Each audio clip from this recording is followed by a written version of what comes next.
A video on roasting some chickpeas. So, as part of the 10 simple ingredients, we've got some chickpeas, and I just want to roast them in the oven. The oven's going to be on. It's not on at the moment, but I'm going to be roasting something else. So I kind of thought we had some chickpeas in the freezer, so I've just defrosted them, and I'm just going to a little bit of liquid in there. It'll be fine. I'm just going to, maybe we should dry them off first. We're going to dry these chickpeas off first, and then we're going to roast them in the oven. So,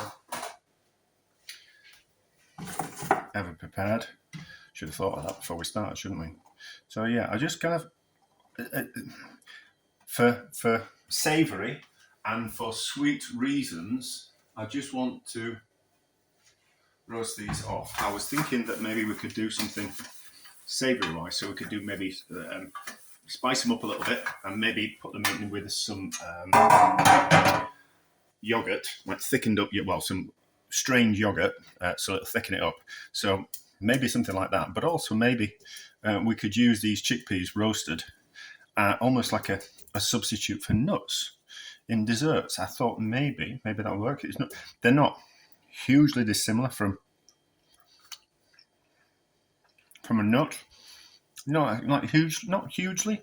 Oh no, so a peanut is a legume, isn't it? And I think chickpeas are a legume. So if we fry them up and turn them crispy, roast them, then we might be able to use them in the same way that we use something like a peanut. So 200 degrees in the oven, and we'll see how they turn out. I'm not going to put any oil on them or sugar on them or salt or anything like that. I'm just going to roast them like that and see how they turn out. Let's have a look at these chickpeas. They're certainly hardened up a little bit, so they're dried out. We don't want to dry them out, so they're back to dried chickpeas. But how does it taste? The skins are going a little bit crunchy. Probably would have been better with some oil on or some sugar and maybe a bit of salt and some spices, but that's okay.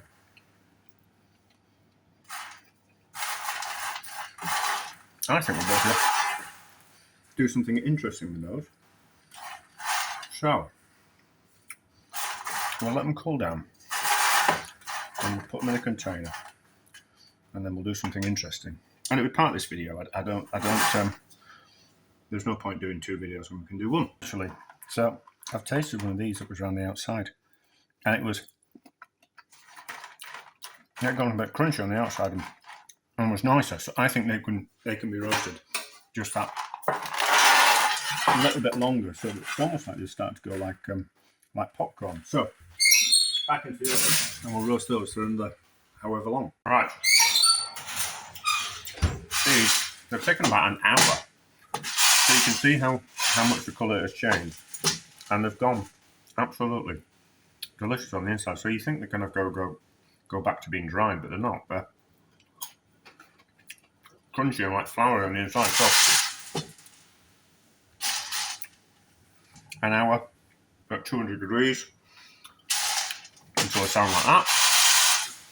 And then we're going to do something interesting with them. Right, let's use these chickpeas to make biscotti. But also, let's find out how bread flour, so strong bread flour, works in a fatless sponge. And what else were we going to do? There was something else. It was like a three for three. Oh, I don't know.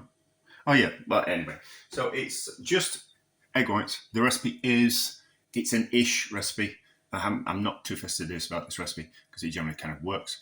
There's 420 grams of egg whites because I'm using the yolks for something else. So these are some whites that I had in the freezer, and a couple more whites from that weren't getting used. So they were frozen and defrosted.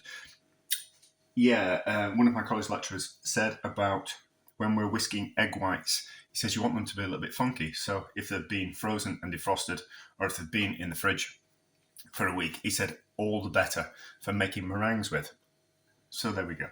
So 420 grams worth of egg whites. We've used granulated sugar, so not fine sugar, not caster sugar. We've used granulated sugar, the stuff that you put in your coffee or your tea, which works fine in a meringue. Maybe that's something kind of we can add to the what we call it, to the 10 simple ingredients. Maybe make some meringues or something. And then there was 330 grams worth of sugar, and then we've got 330 grams worth of strong white flour with 3 teaspoons of baking powder in there. I think that's what I said. So it's probably not the best sieve to sieve in with. It's a little bit too fine. It'll take a little bit longer, but I just need to make sure that the baking powder is probably mixed into the sponge. I don't know why I said sponge like that. Sponge. Come from somewhere. Someone will have said it that way at some point in my life, and I've picked up on it. So I need a spoon, and then we'll just fold in on itself. Yeah, so I have got some. I see it's just made a mess everywhere. I have got some brown sugar, which was left over from a function, which would have worked. So the kind of brown sugar that you put into filtered coffee type of thing, that would have been fine, since granulated sugar works to make meringues. That would have worked as well. Now I have a feeling that these chickpeas are going to sink down to the bottom of this fatless sponge mixture, but I'm not that bothered. Ooh, we should maybe have the oven on while we're here. 180 fan oven. Make sure we get all the bits of flour from the bottom. And then, we should really weigh how much that weighs, shouldn't we? So let's just tear a container off. Roast chickpeas, 150 grams worth of roast chickpeas. Like that. We're not going to put any spices in or anything like that. We're just going to use these. Looks like an alright amount. And then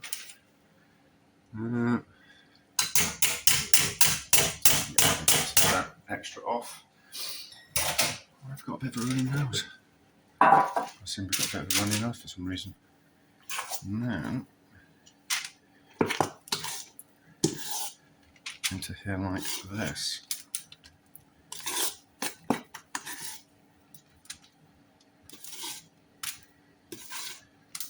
I'm not bothered if it sinks.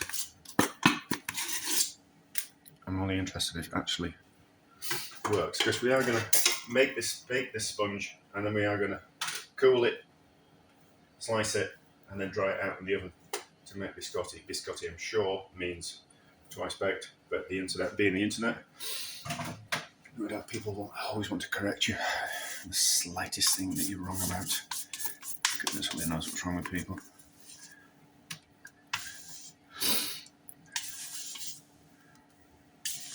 Alright. It's holding together kind of quite well. I should have blown my nose before we started. That's rather quite irritating, isn't it? It's irritating me. I can only imagine it irritates other people as well. They look half dispersed okay, don't they? Right, into the oven until cooked. Doesn't matter if you slightly overcook it, we're going to dry it out anyway. Maybe there was something I forgot to do. Don't know. We'll find out, won't we? Into the oven, and away we go. So, probably it might not actually need the baking powder. If we're using egg whites, they're probably stiff enough already that the flour just sets it as is. So what we'll do is we'll allow that to cool. Hopefully it won't collapse. That'd be disastrous, wouldn't it? We can see some of those chickpeas are just there. So we'll let it cool, and then we'll slice into it, and then we'll taste it, and then we'll dry it out of the oven, and then we'll taste it again, and we'll see what it's like. It's cool. Let's cut into it. It would have been better made with whole eggs because you would have got the richness from the yolks, but I had the egg whites and I'm going to eat it myself, so I'm not that bothered. I'm not particularly very picky eater. So which way are we going to do it? We're going to do it that way. Let's do it that way.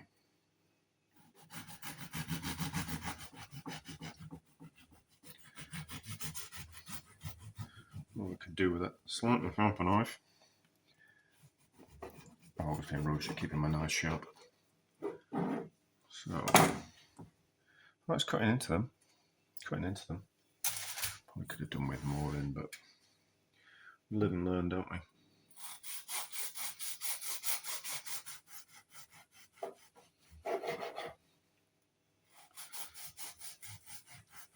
But I think with sometimes you want things to be a little bit sparse, so when you come across them, it's a treat. You know, like it's nice to have a chocolate chip cookie that's full of chocolate chips, but also it's nice. See, that's all right, isn't it?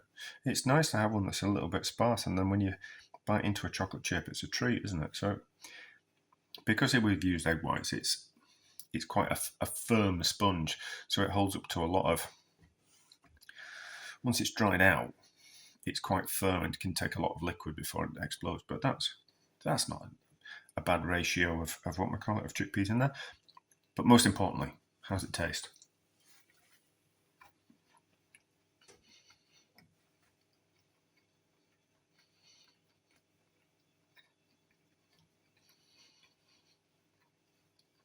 Could do with a bit more sugar. Well, could do with a bit more interesting. Well, maybe roasting the chickpeas and then for the last bit of roasting, throwing on some sugar onto them to make them crunchy on the outside. Would have been nice, but I'm going to sneeze.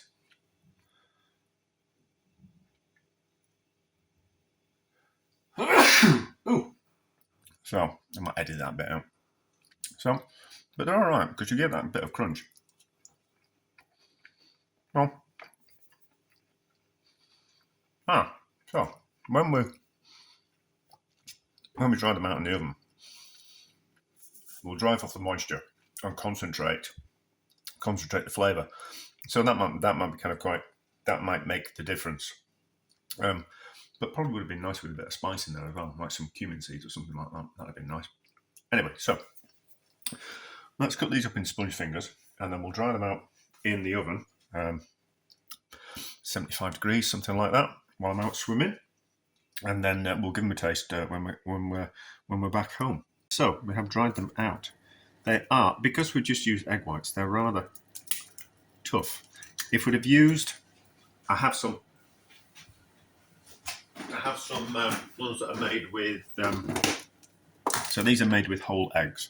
So as you can see, they break a lot easier and slightly richer in colour as well. They've probably been in the oven a little bit longer, so they are a little bit different in colour and slightly richer in flavour.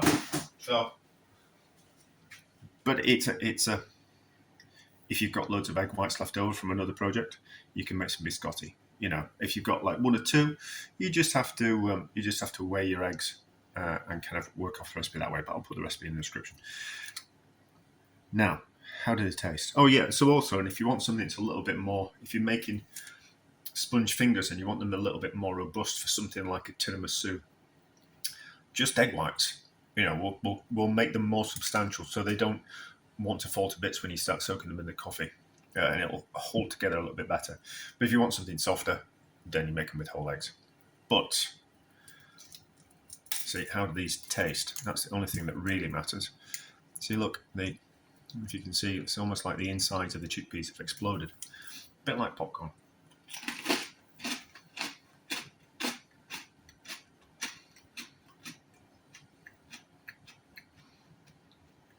I think those are good. you wouldn't know it was a chickpea. It's got that element of peanut without the oil of the peanut, because obviously peanuts have got a lot of oil in them. Chickpeas haven't got any oil in them whatsoever. But it's got that peanut flavour profile type of thing and texture. But those are good, those. So for 10 simple ingredients, we can make sponge fingers. We can make a fat sponge, and because I use strong bread flour because that's what I'm kind of limiting myself to. You can turn plain flour into bread flour through a process. I might put it in. It's a bit of a faff, but it's kind of quite interesting. So I might put it in the 10 simple ingredients. How to turn plain flour into bread flour. But I'm using bread flour because I think it's a little bit more versatile than plain flour and sulfur-raising flour. And you can always add baking powder to bread flour. So, and the chickpeas are kind of a work around putting nuts in, like hazelnuts or almonds or something like that. I'm not saying. I suppose we could roast them and then crush them slightly, but I've left them whole. But like crushing them would add like a different kind of texture to the biscotti. So we can make a fatless sponge. Potentially, we could make a Swiss roll, and we can make sponge fingers, and we can also make a cake that way as well. So but anyway, so those are rather quite good. But add anything you want to them. Not necessarily fruit, but I made them with cumin seeds, and they were rather kind of quite good. And if you think chickpeas and cumin seeds, I've had hummus with cumin seeds in, and it was rather nice. But anyway, a success, rather delicious.